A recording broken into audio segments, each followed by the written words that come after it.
көтере алмай жүреді. Сөйтіп УЗИға түскен кезде сенде загиб матки, из-за этого көтере алмай жүрсің деп прижигание жасамасақ, ол асқынып кетуі мүмкін. Жараңыз үлкен екен деп айтып жатады, иә.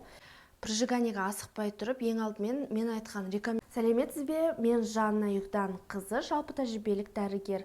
Сіздерге коммерцияға айналған қандай диагноздар сол жайында толығымен түсіндіріп өтетін боламын. Және каналдың дамуына үлес қосып отыруыңызды сұраймын, себебі бұл мен үшін өте маңызды. Ол үшін YouTube алгоритмін орындауымыз керек. Яғни лайк басып, каналға тіркеліп кетіңіз, егер тіркелмеген болсаңыз, және де пікір қалдырып отырыңыздар.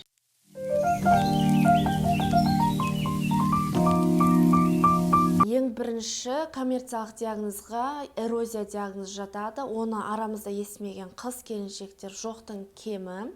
Себебі оңды-солды осы диагнозды қойып жатамыз. Ал енді эрозия ол жара болып табылады. Кездесу жиілігі өте сирек, 10%, 15% жағдайда кездеседі. Яғни постменопаузадан кейінгі егде жастағы әйел кісілер және де жаңағы Қытайдың әр түрлі препараттарымен емделетін қыз-келіншектер жатады. Енді ол эрозияны біріншіден диагнозды қоймай тұрып, эктопия дегеніміз не, соған жауап бере кетейін. Эктопия немесе жалған эрозия. Аты айтып тұрғандай, көбінше ол жара тәрізді көрінеді, бірақ точно жара емес. Себебі бізде қалыптыда іште орналасуы керек жасушалар, яғни цилиндрлі жасушалар, олар жаңа жатыр мойнының сыртына орналасады. Оның цветі жаңағы қызғылтым цвет болып табылады. Сол себепті жаңағы көзге бір көрген кезде жара сияқты қызарып көрініп тұрады. Ол, яғни точно жара деген сөз емес, бірақ көрінісі сондай. Сондықтан оны жалған эрозия немесе эктопия деп айтамыз. Көзбен көріп қана нақты диагноз қоя алмаймыз. Бізге міндетті түрде лабораторлы инструментальды зерттеулер қажет. Оларға ең алдымен кальпоскопия жатады. Кальпоскопия мен зерттеу арқылы біз жатыр мойнында нақты эрозия ма соны білеміз. Және де бізде эрозияны предонкологическое заболевание деп айтады. Сондықтан біз онкоцитологияға мазок тапсыруымыз керек. Және де бізде көрсеткіштеріне қарай адам папиллома вирусын анықтайды. Бізде эрозия шейки матки жедел түрде прижигание жасамасақ, ол асқынып кетуі мүмкін. Жараңыз үлкен екен деп айтып жатады.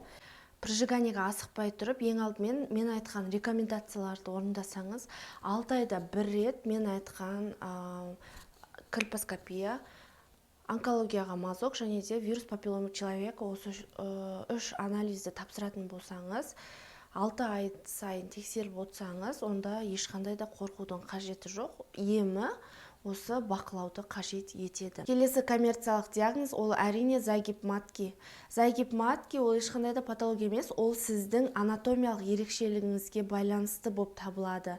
Яғни бізде осы кейбір қыз-келіншектер тұрмысқа шығады, яғни көтере алмай жүреді. Сөйтіп УЗИға түскен кезде сенде загиб матки, из-за этого көтере алмай жүрсің деп неше түрлі препараттар беріп жатады. Ол дұрыс емес. Неге? Себебі бізде әр адам өзі индивидуальны болып есептелінеді. Сол себепті ол адамның анатомиялық ерекшелігіне байланысты. Яғни ол алдыға, артқа иіліп орналаса береді, оңға, солға. Ол ешқандай да патологияға жатпайды. Оның себептерінің бірден бір себебі ол жаңағы связкалардың әлсіздігі болуы мүмкін, яғни бұлшық еттеріміздің. Ол деген сөз жаңағы белок егерде организмде төмендеген болса, онда сол тағамымызға белок тағамдарын қосқаныңыз жөн. Және де неше түрлі іштің бұлшық еттерін қатайтатын упражнениялар болады. Соларды да жасасаңыз, тек қана рекомендацияларға осылар ғана болады. Келесі сол бізде угроза диагнозы жиі қойылады. Мысалы, ішіңіз төмен тартып ауырып барасыз. Сол кезде угроза деп патологическое отделение жатқызып, немесе ультражестан, дюфастон сияқты препараттарды беріп гормональный, бекерге өзіңіздің денсаулығыңызға керек емес препараттарды ішумен айналысатын боласыздар. Оның ішуді неге керек емес? Себебі, мысалы, сіз ішіңіз тартып ауырдыңыз, иә, мысалы, қандай да бір половой контакттан кейін ауырды, немесе бір ұйықтап жатқан кезде кішкене ауырды, но бірақ бір жаныңызды қинайтын ауру сезімі емес, кішкене бірер минуттан кейін қойып қалады, бірнеше секундтан кейін қойып қалады. Ол ешқандай патологияға жатпайды. Ол норма болып есептелінуі әбден мүмкін. Егер де сізде қанды бөліністер болмаса, УЗИда шейка матка ұзындығы нормально болса, қалыпты болса, және де сіз жаныңызды қинайтын, тоқтамайтын ауру сезімі болмаса, онда ол норма болып есептелінеді. Оған ешқандай да алаңдаудың қажеті жоқ. Келесі біздің диагнозымыз ол тонус матки.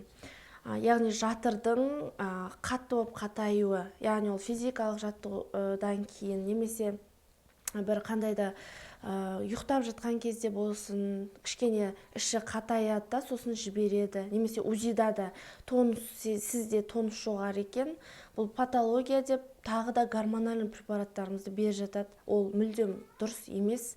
Себебі тонус матки ол қалыпты жағдай. Біздің жатырымыз ол жалпы 3 қабаттан тұрады, соның бірі бұлшық етті қабаттан тұрады. Яғни ол жаңағы бұлшық еттің қатайып, қайттан жіберіп тұруы, это нормально. Сол себепті бұған алаңдаудың қажет жоқ.